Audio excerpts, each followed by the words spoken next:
Hello and welcome back to Galgorm Hall. As you'll hear behind me, we have some trains running. I have now completed all the track work for the mainline station and the engine shed and the passing loop. So at the minute I'm testing trains. In this video I just want to show you a couple of things that came up while I was doing the track work, and then at the end of that there will be a short video showing some train movements across those points. Most of it's slow working stuff just to show how the points are operating and how well the train's running over it. So sit back, I hope you enjoy it. Oh, one more thing before I go. Just want to say thank you to all the new subscribers that have come on board since the last video. It's really appreciated, and I hope you enjoy what you see. Okay, see you soon. Bye. Okay, so most of the points are now in. I just have one more to do, and I just want to show you something before I do that. So you can see there the passing loop is done. The line feeding down at the bottom there is to the branch line, and this is the final point to go in for the engine shed. But whenever I was about to fit it, I was drilling out the holes and I discovered that there is a brace right underneath this board. That's the screw for part of it there. Now it's turned out not too bad in the end. I've had to chisel out a small section of the of that bracing underneath. It hasn't damaged the structural integrity of it, so I've got away with it this time, but it's just something to bear in mind. If you are laying points, make sure you know what's going on underneath your board. So we'll carry on, get this point in, and that'll be that done, and then it's on to the testing to make sure that everything is running okay. So I'll be back shortly. So points in at last. Took a little bit longer than I expected. Couple of wee problems. As I said in that previous little clip, I had cut out a bit of the bracing to allow the point motor to fit in. What I didn't account for was the polarity switch underneath, which actually tucked in to the bracing, making it very difficult to make that connection with the bus feed. But just about got it with a little bit of manipulation. So it's all connected up. The other wee section I had a problem was this tiny little bit of rail here. I had, for some unknown reason, I put an isolating joiner on this one here, so I had no feed. I was just going to put a couple of wires on this to feed into the bus wire beneath. Driving the drill down in, it dropped down through, hit the rail, bent the thing into an L shape, so I had to lift the whole lot out. I didn't want to lift the points to slide this in, so what I ended up doing was taking the rails off the sleepers, slide the rail joiner completely onto that rail, set it in place, and then move the rail joiner back in. And I mean, it's that short a rail, there's no play in it anyway, and then just glued in the sleepers beneath. So with that now in place, we now have a complete engine shed area. Let's move the iPad down a wee bit so we can see it better. So this is the view looking up with the station coming down the bottom right hand corner. We have 3 lanes that will go into the actual shed itself. The 4th lane and the one sitting at an angle will feed the coaling stage, and the one that 4th lane that's beside the engine shed will also act as another stabling point for locomotives. And then we move down this way here.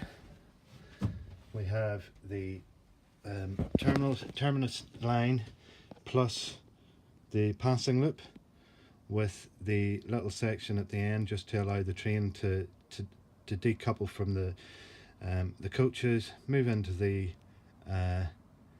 turnaround section, and then back up here and through.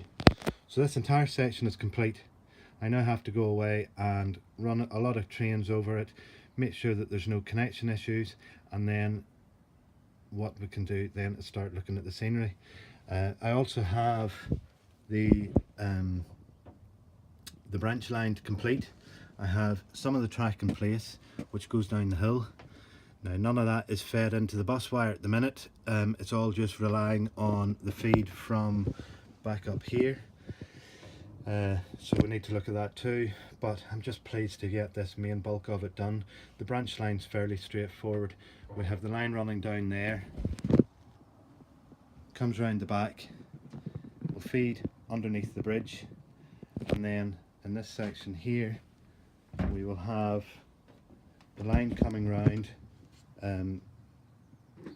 just around here. What I'm thinking I might actually do is add a little extension to the baseboard here, just to give a bit more space, because now this probably isn't the station I'm going to use.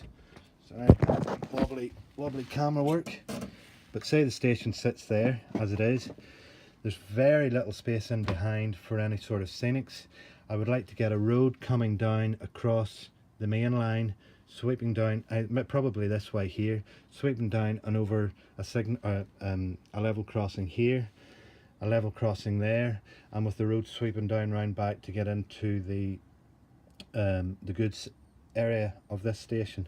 But really there's not a lot of space. If I put, it's another 3 inches maybe of a board here, we can move this station over an awful lot more, and we get a lot more space in the back, and it'll just sort of flow, I think, an awful lot better. But that's work for another day. A couple of points I want to highlight to you just while I've been doing the track testing. The first is on these two crossover points here. I discovered that at the frog of each of those points I wasn't getting any power. So as a train rolled past, it stopped. What I did discover beneath was that I hadn't added a bus feed. These were the first 2 points that I had added to the layout, and obviously, yeah, I've learnt an awful lot since then. You get into a routine of how to sort of wire up your points and feed them into the bus and get your point motors connected. Well, with these two here, I decided not to put bus feeds on, so had to lift them all, both, or the pair of them up, rewire everything and put them back in place. One of the other problems that I have with this section here is that it sits over the bridge, so I cannot feed wires beneath this void here, because obviously it'll go through the bottom of the bridge and would be visible to the eye. So what I had to do was on the polarity wire needed to be run across beneath the track to a point beyond the bridge to feed it under the baseboard. Now in doing that, it meant that there was a slight wobble to the track. Most of the locos went over okay, but 1 or 2 of them caused issues. Whether it was the additional weight in them, I'm not sure, but what it did mean was that we weren't getting full connectivity to the track all the time. So as you can see, I have put in a couple of little coffee stirrers beneath just to balance that up, raises the track ever so slightly, but nothing that doesn't look out of the ordinary, and that solved that problem. One other wee area I'll show you just down at the other end, and then that's everything I think sort of covered. So be back in a wee second. Welcome to Spaghetti Junction.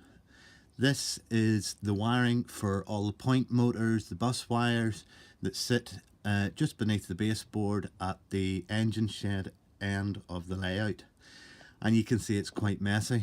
Now again, during the testing of track, I was finding that there was a couple of dead spots as trains ran over it, and a quick examination beneath the boards, I discovered that some of the wires had become disconnected.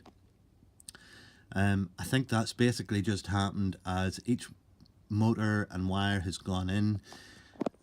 It's got more and more complicated beneath the boards, and as I put an arm in with a soldering iron to connect up the polarity switches, I've obviously tugged in a wire and it's become loose or disconnected altogether.